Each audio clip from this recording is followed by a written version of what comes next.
I am Jenna Bosonko, and this is QTV News coming to you live from our studios on Kairaba Avenue. Thanks for joining us. And now, here are the main local business, international and sports news headlines. President Barrow was today inaugurated for a second term of office at a colorful ceremony held at the Independence Stadium. 8 African heads of state were in attendance as Adama Barrow was sworn in as president for a second term. The Executive Director of Youth Volunteers for Environment has called for more realistic policies and an adequate budget to meet the existing gap of safe water, sanitation and hygiene between rural and urban communities.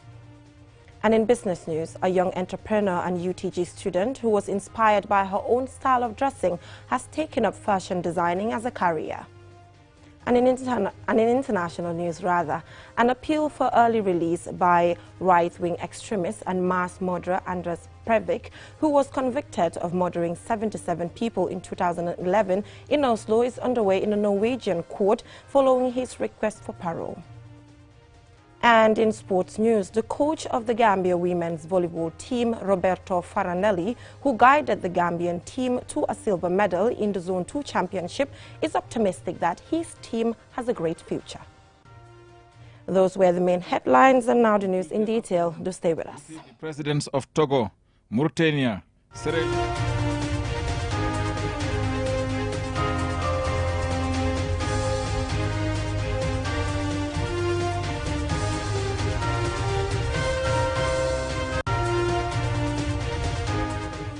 We apologize for that brief interruption. Now, I am Jenna Bosonko and you're watching QTV News. In a colorful ceremony attended by thousands of Gambians, President Barrow was sworn in as a president for a second term by the Chief Justice of the Gambia, Hassan B. Jallow, at the country's Independence Stadium in Bakau. Babakar C. has the rest of that story. I, Adama Barrow, do swear that I will execute the functions of the office of President of the Republic of the Gambia without fear or favor, affection or ill will, according to the Constitution and other laws of the Gambia. So help me God. President Barrow is serving his second term in office, and after going through a 5-year transitional period, which has seen development and a return of the respect for human rights and rule of law. Barrow comfortably won re-election in the December 2021 polls despite challenges from some opposition candidates who initially rejected the results. However, national and international election observers have said the polls was conducted fairly. In his inaugural speech, President Barrow thanked the partners and the Gambian people who voted for him to serve them for another term. Today, we can comfortably conclude that my election for another 5 years is a vote of confidence in my government, a vote of acknowledgement of my achievements, a vote of endorsement of the path we have undertaken to follow, and a vote of acceptance of the democratic principles and values we stand for. It is also a vote of appreciation of who we are as a people and how we have branded ourselves, as well as vote of willingness of the people to come together and work together to pursue our dreams and aspirations. For the development priorities for the next 5 years in office, President Barrow said infrastructure will be key among his development priorities.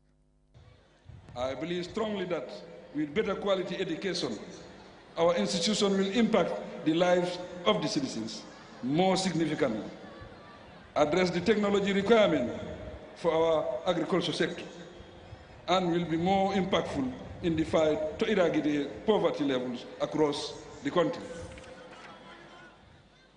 Working together, we can foster understanding and attain our development goals in the mutual interest of the people. I am convinced that there is nothing a people cannot attain if they unite and have a common will to succeed. The potential that lies in our human resource is massive and offers a source of optimism, courage and determination to succeed. The president went further to highlight on other development areas such as agriculture, trade, youth employment, security sector reform, among other development priorities his government sets to work on in 2022 to 2026. President Barrow reassured Gambians that the TRRC report received last month is under review by his government and that the much talked about constitutional review will be scrutinized again to have a new constitution for the country. Under my administration, we shall ensure that development is duly distributed within all the regions of the country. It is misleading, however, to believe that the government alone can ensure the rapid transformation of the Gambia. The tasks ahead require the collective, decisive and positive participation of all Gambians, irrespective of ethnic or political affiliation, gender or religion.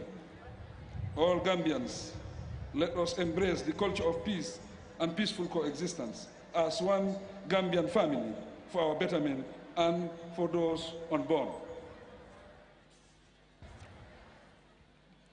I must seize this opportunity to commend and pay tribute to all the other political contenders for their sense of patriotism and love for country. I call on them and their supporters to close ranks with us and work collectively with my administration for the progress and development of our beloved nation.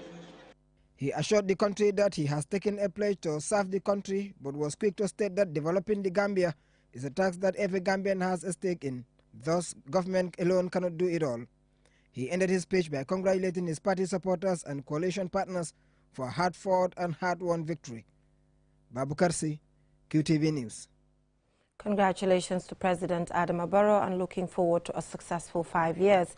Now, still under inauguration, ahead of the official inauguration of President Adama Barrow as President of the Republic of the Gambia for a second term, 8 West African heads of states arrive in the country as special guest of honor at the ceremony at the Independence Stadium in Bakau. Omar P. Jallo tells us more. President-elect Adama Barrow on Tuesday afternoon received the presidents of Togo, Mauritania, Sierra Leone, Guinea-Bissau and Ghana ahead of his inauguration on Wednesday 19 January at the Independence Stadium in Bakau, while the Vice President Dr. Aïssatou Touré, on behalf of President Barrow, on Wednesday morning received the presidents of Senegal, Nigeria and Liberia, who are all in the country at the invitation of their host. The visiting heads of states are Their Excellencies President Faure Sembeya Dema of Togo, Mohamed Ould Al Gussein of Mauritania, Macky Sall of Senegal, Umaru Sissoco Embalo of Guinea-Bissau, Mohamed Buhari of Nigeria, Nana Addo Akufo-Addo of Ghana, George Weah of Liberia, and Julius Maada Bio of Sierra Leone. His Excellency President Julius Maada Bio of Sierra Leone is accompanied by his wife, First Lady Madam Fatima Bio, who is a Gambian, while the rest are accompanied by their cabinet ministers and other top government officials.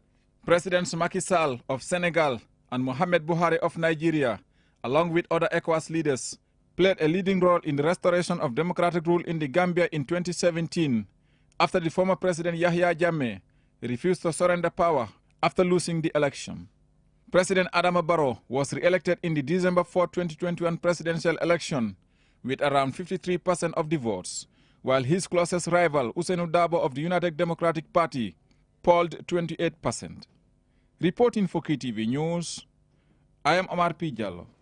Now, that is all we have for you on the Allion inauguration ceremony. Now, the Executive Director of Youth Volunteers for the Environment has called for more realistic policies and an adequate budget to meet the existing gaps of safe water, sanitation and hygiene that exist between the rural and urban areas. Aliou Cissé has the rest of that story.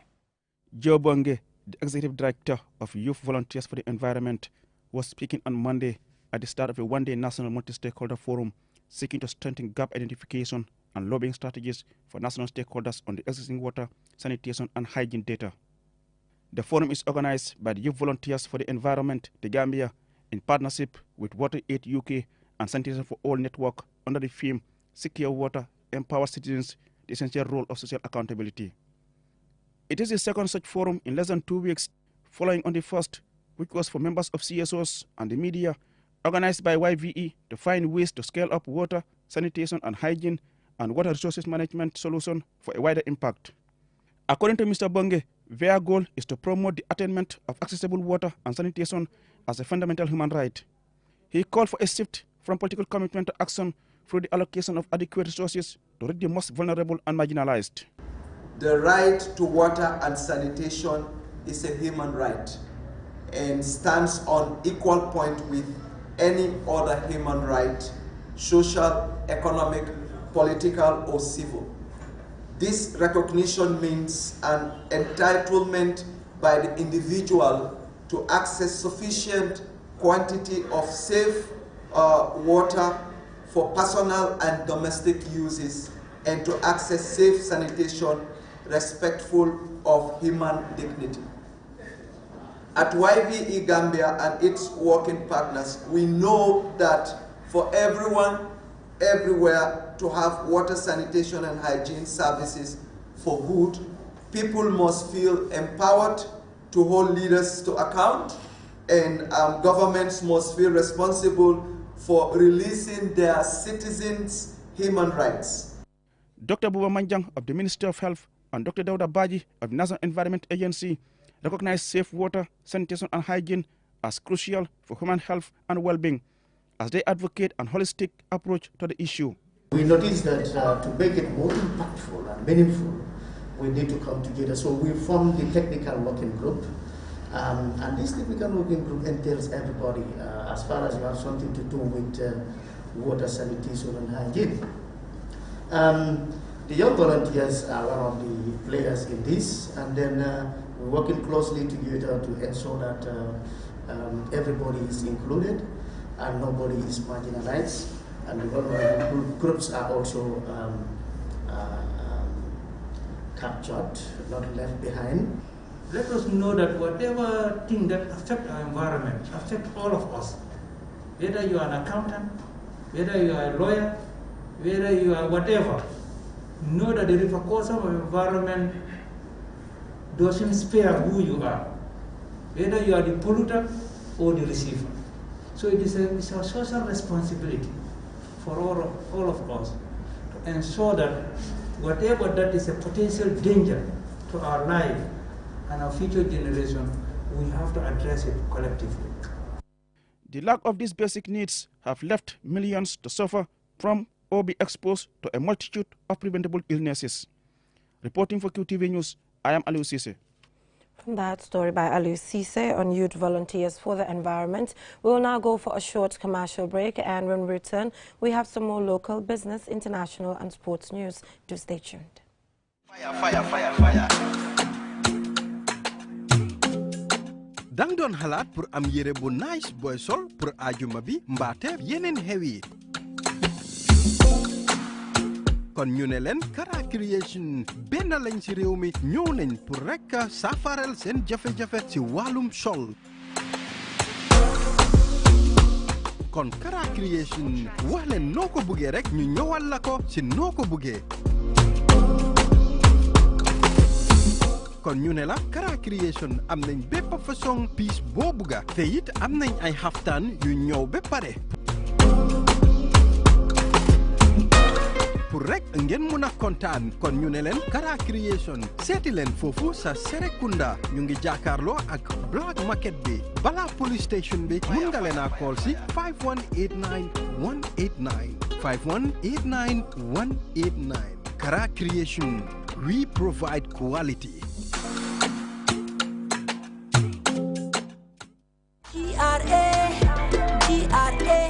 The GRA, in executing its mandate of collecting revenue for national development in a fair and transparent manner, will recognize and award compliant taxpayers who consistently pay and file their taxes on time and present original and authentic customs documents at the annual Taxpayers Award Ceremony. This year's edition of the Taxpayers Award Ceremony will take place on Saturday, January 29, 2022 at the Keraba Beach Hotel, commencing at 7:30 p.m. The event will be graced by the President of the Republic of the Gambia, His Excellency Mr. Adama Barrow, the executive and members of the business community. The fourth edition of the GRA Taxpayer Award Ceremony, a memorable night, is assured. GRA, collecting revenue for national development.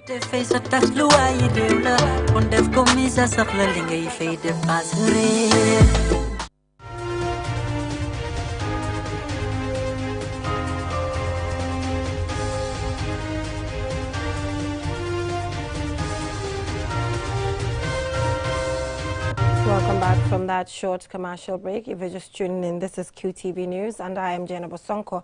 Now, a young entrepreneur and UTG student has taken up fashion designing as a career. Lucy Nicole, also known as the Jacket Lady, is in the jackets printing business called African Print Jackets. Fatusi Sanyang spoke to her and this is her report. Lucy Nicole started her fashion business with just $2,000. She says she was inspired by her own style of dressing. She loves wearing jackets and often got positive feedback from admirers, which inspired her to turn her style of dressing into a business and to earn a living from it. Lucy explains more.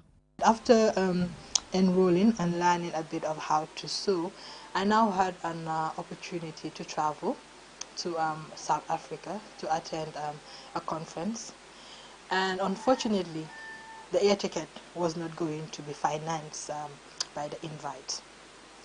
So as at then I had an extra $2,000 at hand with me, and so I was just chatting with my mom, and I'm like, from my previous travel experiences, Mom, like whenever I go and then these jackets that I wear, people will even be telling me, can I buy this jacket you're wearing? And I'd be like, oh no, that's my own personal stuff. So I told her, I think if I sew jackets from this money and go with it, I will be able to sell. She was like, do you think so? I said, yes, I'm very sure of it.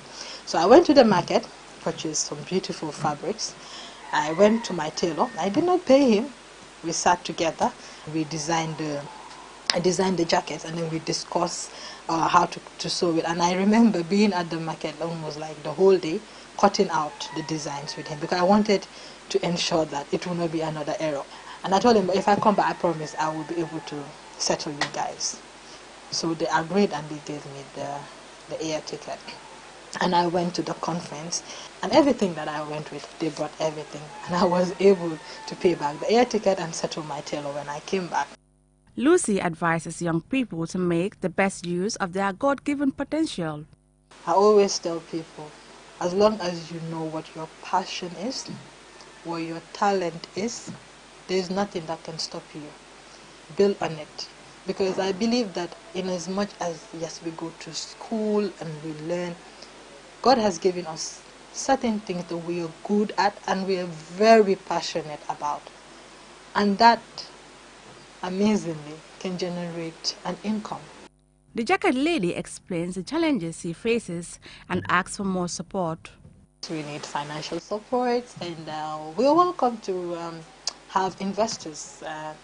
And apart from investors, we're even open to having grants that can support us. Because as you can see, I'm working from home, and it will be very beautiful to be able to have a workshop whereby be able to even employ other people, you see, and be able to really showcase our products. Because working at home limits our production level, because if I want to produce in bulk, I'm going to have problem of storage. Where will I keep it?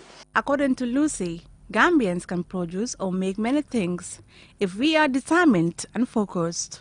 She believes Gambians have the skills and the know-how to innovate and invent. In business, she added, one can start small and gradually grow. Lucy hopes other young will be inspired by her example to use their creativity to start and continue in business.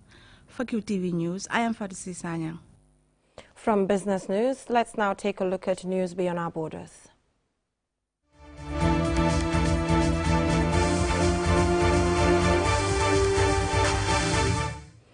An early appeal released by mass murderer Anders Breivik, who boasted of his anti-Islamic and anti-culturalism views, is underway in a Norwegian court following his request for parole, a decade after he was convicted of murdering 77 people in 2011 in Oslo and at a youth camp at the island of Uitu.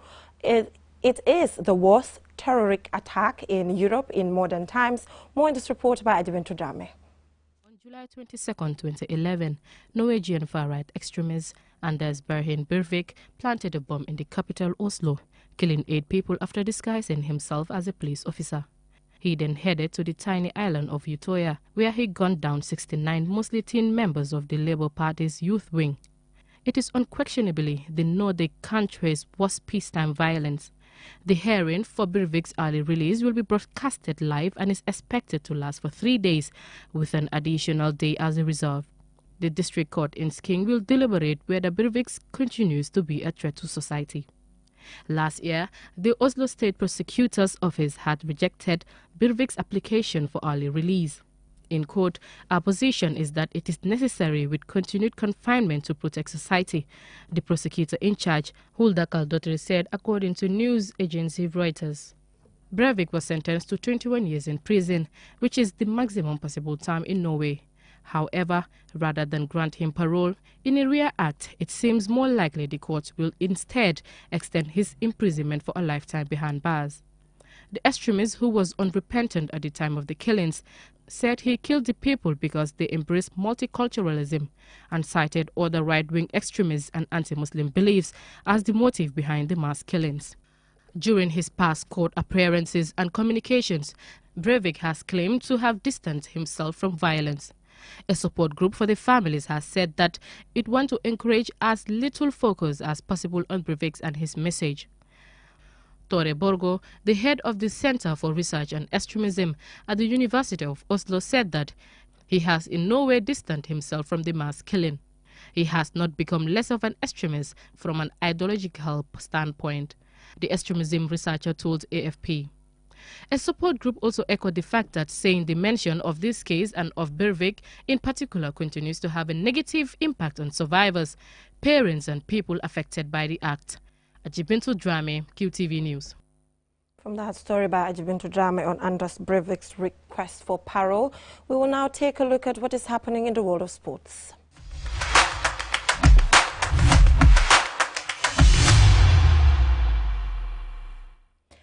Now, the coach of the Gambia women's volleyball team, Roberto Faranelli, says his team has a great future. The Italian guided the Gambia team to a silver medal in the Zone 2 championship hosted in Gambia recently.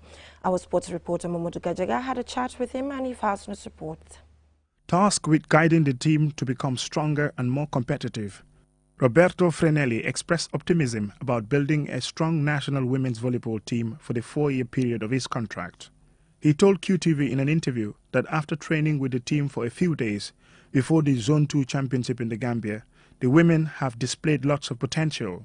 Just a few practice, maybe 4 practice before the tournament, and but I look that they have many power inside and potential. And so we must work to match with these girls because they are younger, 14, 15, 16 years old. And so it's just the beginning of our project.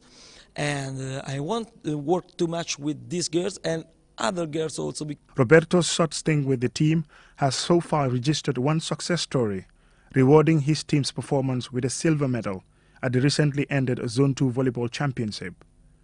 The Gambia ladies defeated Guinea-Bissau by 3 straight sets in the first game, before settling for second place behind Senegal, after losing to their neighbors over 3 sets in the final.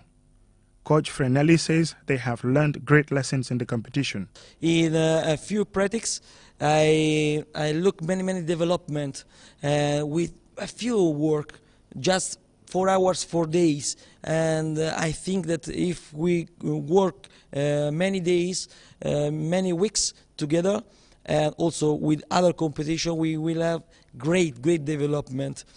Working with a team of technicians, Roberto Faranelli will be assisted by Gambians Lamin Elefbaji and Mariwada as assistant coaches, while another Italian, Filippo Bacci, will serve as team manager. Filippo says he is elated to work with the Gambia's women's volleyball team as manager and hopes to achieve a lot with them. I think we have potential to work and to stay the best player in Gambia. In the future, we work to improve our level, and for have this, we must play with country are better than we. With support from the Gambia government, the Ministry of Youth and Sports, and the Gambia Volleyball Federation, and Sports Ambassador Tijan Jaite, it is hoped that this 4-year project of building a solid women's national team will be realized and yield success. Mamudu Gajaga, QTV News. Looking forward to what more the Gambia women's volleyball team have to offer. Now, before we leave, let's recap our main headlines. President Barrow was today inaugurated for a second term of office at a colorful ceremony at the Independence Stadium. 8 African heads of state were in attendance as President Adama Barrow was sworn in as president for a second time.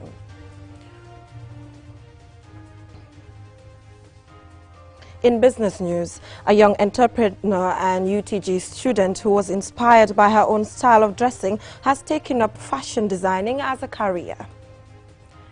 And an appeal for early release by mass murderer Andras Breivik, who was convicted of murdering 77 people in 2011 in Oslo, is underway in a Norwegian court following his request for parole. And in sports news, the coach of the Gambia women's volleyball team, Roberto Farinelli, who guided the Gambia team to a silver medal in the Zone 2 championship, is optimistic of his team's great future. Well, that is all we have for you in this edition of QTV News. Do join us at 10 for another bulletin. Thanks for watching.